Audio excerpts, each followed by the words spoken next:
Hi dears, ഇന്ന് നമ്മൾ പഠിക്കുന്നത് KSGA മോഡൽ എക്സാമിൻ്റെ പേപ്പർ 2 ക്വസ്റ്റ്യൻ പേപ്പറാണ് കേട്ടോ.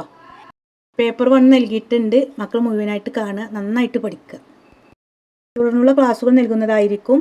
ക്ലാസ്സുകൾ ലഭിക്കാൻ വേണ്ടിയിട്ട് ഇനിയും സബ്സ്ക്രൈബ് ചെയ്യാത്ത കുട്ടികളുണ്ടെങ്കിൽ ഒന്ന് സബ്സ്ക്രൈബ് ചെയ്യാൻ കേട്ടോ. ഫസ്റ്റ് മലയാളം. താഴെ കൊടുത്ത കവിതയെ ഗദ്യരൂപത്തിൽ മാറ്റി എഴുതുക. പാട്ടും പാടി ചുവടും വെച്ച് വീട് ചിരിച്ചൊരു നിൽപ്പുണ്ട്. സുന്ദരമാകും വീട്ടിനു മേലെ വെള്ളിക്കിണ്ണം ഇരിപ്പുണ്ട്. വീട്ടിൻ മുമ്പിൽ പൂച്ചെടിയുണ്ട്, പൂച്ചെടി നിറയെ പൂവുകളും. സരിഗമ പദനിസ പാടുന്നുണ്ട്, വീട്ടിനുള്ളിൽ കുട്ടികളും. പാട്ടുപാടി നൃത്തം വെച്ച് വീട് ചിരിച്ചു നിൽക്കുകയാണ്. ഭംഗിയുള്ള ആ വീടിനു മുകളിൽ വെള്ളിക്കിണ്ണം പോലെ ചന്ദ്രൻ ഇരിക്കുന്നുണ്ട്. വീടിനു മുന്നിൽ നിറയെ ചെടികളുണ്ട്, ചെടികളിൽ നിറയെ പൂക്കളുമുണ്ട്. വീടിനുള്ളിൽ കുട്ടികൾ സരിഗമ പദനിസ പാടുന്നുണ്ട്. ക്വസ്റ്റ്യന് പത്രവാർത്ത തയ്യാറാക്കുക. കണ്ണൂർ ജില്ല ചാമ്പ്യന്മാർ. 64ാമത് സ്കൂൾ കലോത്സവം സാംസ്കാരിക തലസ്ഥാനത്ത്. ദാദാസാഹിബ് ഫാൽക്കെ അവാർഡ് ജേതാവ് മോഹൻലാൽ വിശിഷ്ടാതിഥി. തൃശൂർ, കോഴിക്കോട്, കണ്ണൂർ ഫൈനൽ ലാപ്പിൽ ഇഞ്ചോടിഞ്ച് പോരാട്ടം. കലാമാമാങ്കത്തിന് കൊടിയിറങ്ങി. മേൽ സൂചിപ്പിച്ച വിവരങ്ങൾ ഉൾപ്പെടുത്തി പത്രവാർത്ത തയ്യാറാക്കുക. ഫസ്റ്റ് മുകളിലായിട്ട് തീയതി, ദിവസം. ഇവിടെ നമുക്ക് തന്നിട്ടില്ല, അതുകൊണ്ട് അത് എഴുതണ്ട. ആകർഷണമായൊരു തലക്കെട്ട് വേണം. മക്കൾക്ക് ഇഷ്ടമുള്ള തലക്കെട്ട് നൽകുക. ഞാനിവിടെ തന്നിട്ടുള്ള തലക്കെട്ടിന് നൽകിയിട്ടുള്ളത് കലാമാമാങ്കത്തിന് കൊടിയിറങ്ങി. ഇതിന് താഴെയായിട്ട് സ്ഥലം എഴുതുക, ശേഷം വാർത്ത എഴുതി തുടങ്ങുക. 2026 ജനുവരിയിൽ നടന്ന 64ാമത് സംസ്ഥാന സ്കൂൾ കലോത്സവം സാംസ്കാരിക തലസ്ഥാനമായ തൃശ്ശൂരിൽ വെച്ച് നടന്നു. കലാമാമാങ്കത്തിൻ്റെ ഫൈനൽ ലാപ്പിൽ തൃശ്ശൂർ, കോഴിക്കോട്, കണ്ണൂർ ജില്ലകൾ ഇഞ്ചോടിഞ്ച് പോരാട്ടം കാഴ്ചവെച്ചു. അവസാനം കണ്ണൂർ ജില്ല ചാമ്പ്യന്മാരായി സ്വർണ്ണക്കപ്പ് നേടി. കലോത്സവത്തിൻ്റെ സമാപന ചടങ്ങിൽ ദാദാസാഹിബ് ഫാൽക്കെ അവാർഡ് ജേതാവും മലയാളികളുടെ പ്രിയ നടനുമായ മോഹൻലാൽ വിശിഷ്ട അതിഥിയായി. ഓക്കെ, മനസ്സിലായല്ലോ.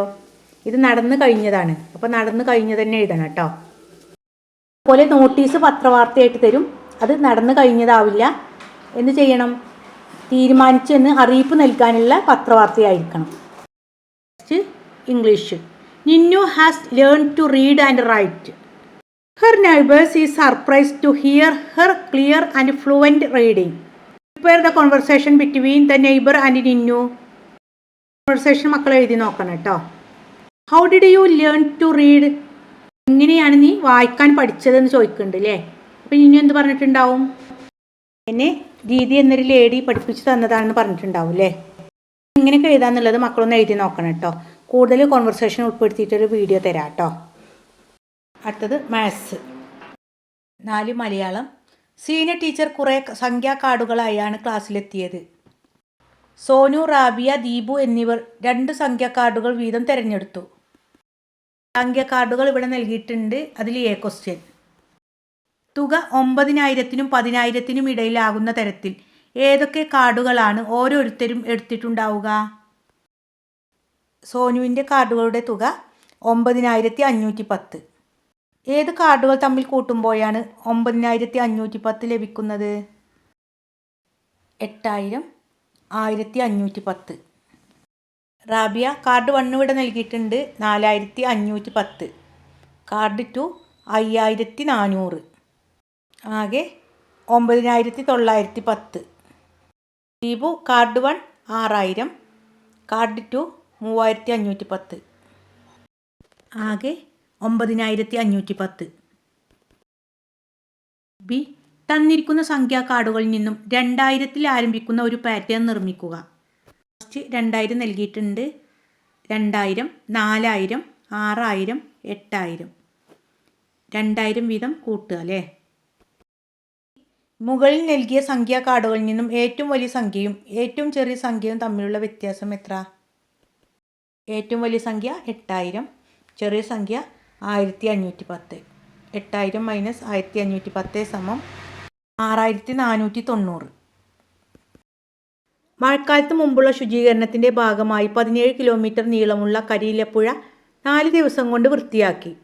ആദ്യത്തെ 2 ദിവസം കൊണ്ട് 8 കിലോമീറ്റർ 600 മീറ്റർ ദൂരവും 3-ാം ദിവസം 5 കിലോമീറ്റർ 125 മീറ്റർ ദൂരവും വൃത്തിയാക്കി. 4-ാം ദിവസം വൃത്തിയാക്കിയ ദൂരം എത്രയാണ്? ആകെ നീളം 17 കിലോമീറ്റർ. ഇതിനെ നമുക്ക് മീറ്ററിലാക്കണം.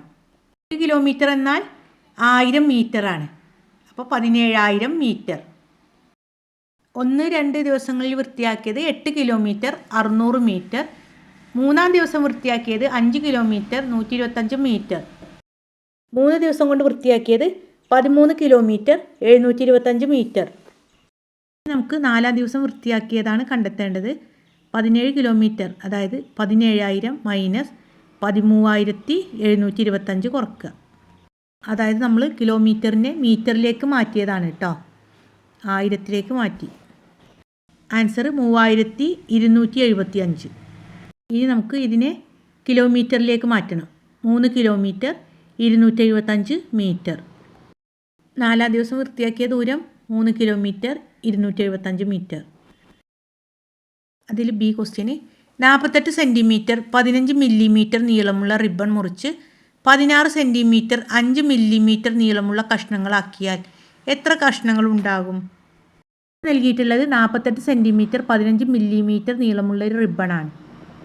നമുക്ക് 16 സെൻറ്റിമീറ്റർ 5 മില്ലിമീറ്റർ ഉള്ള കഷ്ണങ്ങളാക്കണം. നമുക്ക് ഇത് ഹരിക്കാം. സെൻറ്റിമീറ്ററും സെൻറ്റിമീറ്ററും ഹരിക്കുക, മില്ലിമീറ്ററും മില്ലിമീറ്ററും ഹരിക്കുക. 48 ഹരിക്കണം 16, 15 ഹരിക്കണം 5. 48-ൽ 16 3 പ്രാവശ്യം. ഈ റിബണെ 16 സെൻറ്റിമീറ്റർ 5 മില്ലിമീറ്റർ നീളമുള്ള 3 കഷ്ണങ്ങളാക്കാം. സി 100 സെൻറ്റിമീറ്റർ നീളമുള്ള കയർ ഒരേ നീളമുള്ള 4 കഷ്ണങ്ങളാക്കിയാൽ ഒരു കഷ്ണത്തിൻ്റെ നീളം എത്ര? ഇവിടെ അതുപോലെ 100 ഹരിക്കണം 4 ചെയ്യുക. ആൻസർ എത്രയാണ്? 25. Answer 25 centimetre. ഇനി 6-ാമത്തെ ക്വസ്റ്റ്യന് പരിസര പഠനം. പ്രസ്താവന 1 വായുവിന് ഭാരമുണ്ട്. പ്രസ്താവന 2 വായുവിന് സ്ഥിതി ചെയ്യാൻ സ്ഥലം ആവശ്യമില്ല. മുകളിൽ കൊടുത്ത പ്രസ്താവനകളിൽ ശരി ഏത്? ആൻസർ പ്രസ്താവന 1. Next question. ശരിയായ പ്രസ്താവനയെ സാധൂകരിക്കുന്ന ഒരു പരീക്ഷണം കണ്ടെത്തി കുറിപ്പ് തയ്യാറാക്കുക. അത് നമുക്ക് ലക്ഷ്യം എഴുതണം. ലക്ഷ്യം വായുവിന് ഭാരമുണ്ട് എന്ന് തെളിയിക്കുന്നതിന് ആവശ്യമായ സാധനങ്ങൾ: നീളമുള്ള വണ്ണം കുറഞ്ഞ വടി, വലിയ ബലൂൺ, കടലാസ്, കപ്പ്, പയർമണികൾ. ഇനി പരീക്ഷണക്രമം അല്ലെങ്കിൽ പ്രവർത്തന രീതി.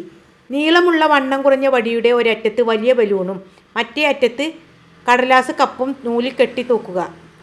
വടിയുടെ മധ്യത്തിൽ ഒരു നൂല് കെട്ടി ത്രാസ് പോലെ തൂക്കിയിടുക. ഇനി നിരീക്ഷണം, അതായത് പരീക്ഷണ ഫലം. ഇപ്പോൾ ത്രാസിൽ ബലൂൺ കെട്ടിയ ഭാഗം താഴ്ന്നു നിൽക്കുന്നത് കാണാൻ കഴിയും.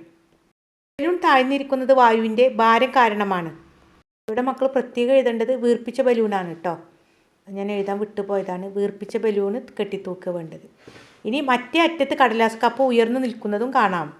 കടലാസ് കപ്പിലേക്ക് പയർമണികൾ ഇട്ട് ഭാരം തുല്യമാക്കുക. അപ്പോൾ വടി നേരെ നിൽക്കും. ഈ നിഗമനം: വായുവിന് ഭാരമുണ്ടെന്ന് കണ്ടെത്തി. ഖരം, ദ്രാവകം, വാതകം. സ്ഥിതി ചെയ്യാൻ സ്ഥലം ആവശ്യമാണ്. വ്യാപന സ്വഭാവമുണ്ട്. ഭാരമുണ്ട്. ഇതിനെക്കുറിച്ചുള്ള ഒരു പരീക്ഷണക്കുറിപ്പിൻ്റെ ക്ലാസ് ഉടനെ നൽകാം കേട്ടോ. Okay, thanks for watching.